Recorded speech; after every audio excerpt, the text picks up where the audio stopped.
சூரிய குடும்பமும் மிக வேகமாக நகர்கிறது. எவ்வளவு வேகத்தில் என்றால், ஒரு செகண்டில் சூரிய குடும்பம் மொத்தமாக நம் பூமி, மற்ற கோள்கள், ஆஸ்ட்ராய்டுகள் மற்றும் சூரியன் என அனைத்து சூரிய குடும்பமும் சுமார் 230 கிலோமீட்டர் வேகத்தில் நகர்ந்து செல்கிறது. ஒரு மணி நேரத்தில் அது சுமார் 8,28,000 கிலோமீட்டர் தூரம் சென்றிருக்கும். நமது பூமி மற்றும் அனைத்து கோள்களும் சூரியனை சுற்றுகிறது. அது நமக்கு நன்றாக தெரியும்.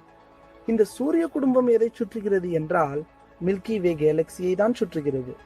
மில்கி வே கேலக்சியின் நடுவில் உள்ள சூப்பர் மேசிவ் பிளாக் ஹோலை சுற்றுகிறது நமது சூரிய குடும்பம்.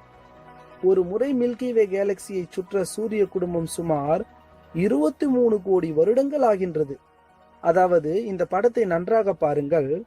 ஏ என்ற இடத்தில் தொடங்கினால், இதோ ஏ என்ற இடம்தான் சூரிய குடும்பம் என்று வைத்துக் கொள்ளுங்கள். அந்த ஏ என்ற இடத்தில் சூரிய குடும்பம் சுற்றுவதற்கு தொடங்கினால், அதன் பின் அதே ஏ என்ற இடத்திற்கு வர 23 கோடி வருடம் ஆகின்றது.